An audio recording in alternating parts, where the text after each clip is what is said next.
संजय शिरसाट आपल्यासोबत आहे। आज त्यांनी सिडकोच्या अध्यक्षपदाचा पदभार स्वीकारलेला आहे। अगदी जोशात जल्लोषात तुमचं या ठिकाणी स्वागत झालं।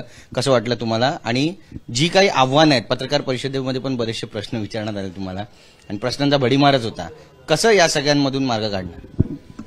नाही, मी आता पदभार स्वीकारलाय, थोड्या वेळाने बोर्ड मीटिंग आहे।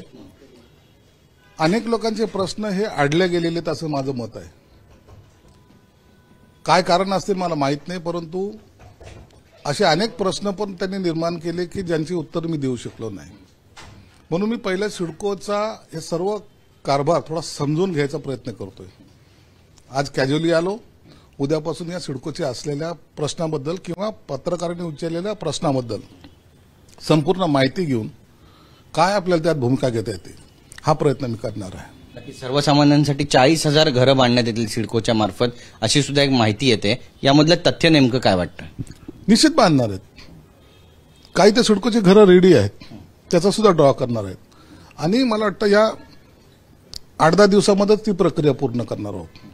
म्हणून फास्ट डिसिजन घ्यायचं काम आता अध्यक्ष या नात्याने मी करणार आहे। नक्कीच, म्हणजे मुंबईकरांना म्हणा किंवा नवी मुंबईकरांना म्हणा, सर्वसामान्यांना परवडणारी घरं एक ऑप्शन उपलब्ध होईल सिडकोच्या माध्यमातून। निश्चित होईल। आणि सिडकोचं एक तुम्हाला सांगतो, सिडकोचं काम करण्याची एक पद्धत वेगळी। सिडको म्हाडासारखं रिडेव्हलपमेंटमध्ये नाही, ते सिडको हे नगर वसवतो, म्हणजे एक चांगली सोसायटी ज्याला म्हणता येईल त्या पद्धतीने काम हे करतं, हे सिडको करत असतं, महामंडळ करत असतं। म्हणून या सिडकोकडे लोकांचा ओढा जास्त आहे।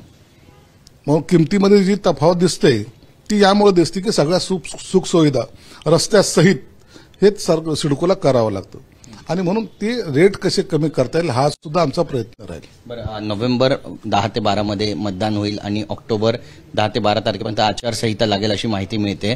2 शिवसेना आहेत, 2 राष्ट्रवादी आता तुम्ही जो उठाव केला त्यानंतर कुणाला फायदा होईल, कुणाला तोटा होईल असं वाटतं? मला वाटतं महायुतीला फायदा होईल। प्रत्येक जण आपापल्या पद्धतीने जोमाने कामाला लागलेला आहे। भाजप असेल, शिवसेना त्यांचे दौरे चालू आहेत। सगळे नेते हे ज्या त्या मतदारसंघामध्ये ज्या ज्या त्यांच्या पक्षाचा संभाव्य उमेदवार असेल त्या ठिकाणी कार्यक्रम घ्यायला सुरुवात केलेली आहे। योजनेचा जो काही आम्ही जे काही घोषणा केली त्याची अंमलबजावणी सुरू झालेली आहे आणि प्रत्येक मतदारसंघात जाऊन इनडायरेक्टली त्या मतदारसंघातली एकंदरीत परिस्थिती कशी आहे याचा सुद्धा आढावा घेतला जातोय। भाजप 160 जागांवरती तयारी करते आणि तेवढ्याच जागा मागणार अशी सुद्धा माहिती मिळते। त्यामुळे अजितदादा आणि तुम्हाला 60च्या आसपास जागा मिळतात, 60 ते 68च्या आसपास जागा ज्या आहेत त्या शिल्लक राहताना पाहायला मिळतात। तुमची तयारी आहे या एवढ्या जागांवरती लढण्याची? असं नाहीये, भाजपने काय तयारी केली हा प्रश्न नाही किंवा आम्ही काय तयारी केली हा प्रश्न नाहीच आहे।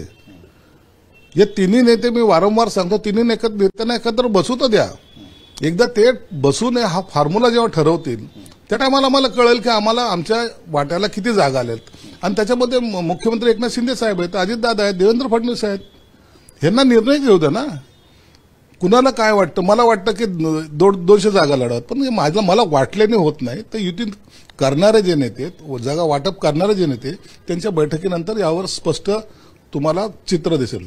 अनिल बोंडे आणि संजय गायकवाड यांनी ज्या पद्धतीनं विधानं केली राहुल गांधींबद्दल, आता अजित पवार नाराज असल्याची माहिती मिळते। ते दिल्लीत जाणार, केंद्रीय नेतृत्वांशी बोलणार की शिवसेना आणि राष्ट्रवादी काँग्रेस, शिवसेना आणि भाजपचे जे नेते एकमेकांवर टीका करतायत, मोठ्या नेत्यांबद्दल वक्तव्य करतात, त्यामुळे कुठेतरी त्याचा फटका आम्हाला बसतोय, नाराजी व्यक्त केली आहे, काय म्हणाल?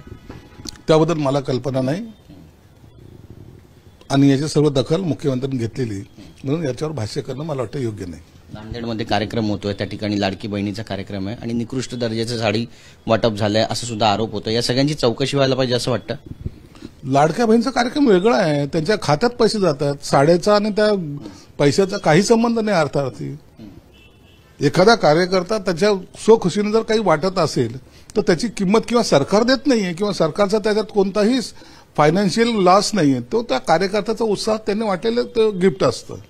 स्त्री सन्मान योजनेचा कार्यक्रम होता लाडका बहिणीच्या नावाखाली, बॅनरखाली, आणि त्या ठिकाणी असा का गोंधळ उडाला, महिलांची देखील मोठी गर्दी झाली, बरेचसे व्हिज्युअल त्याबद्दलचे व्हायरल होत आहेत। आता लाडकी बहीण, मुख्यमंत्री लाडकी बहीण योजना हा डिफरंट पार्ट आहे।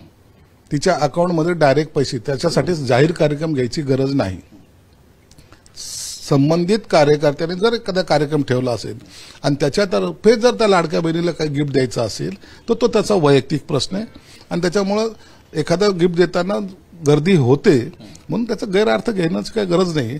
त्याच्या केलेल्या कामाचं कौतुकच करायला पाहिजे. पण विरोधक याचं भांडवल करतात असं म्हणा. विरोधकाला काय काम आहे हो? ते काही करतायत का? लाडक्या बहिणी योजनेला विरोध करतायत, कोणतीही योजना करा त्याला विरोध करतायत आणि विरोधाला विरोध करणं हे त्यांचं काम आहे म्हणून आम्ही त्यांच्याकडे लक्ष देत नाही. धन्यवाद आमच्याशी बोलल्याबद्दल. कॅमेरा पर्सन मनीष विचारेसह गिरीश गायकवाड, TV9 मराठी, मुंबई.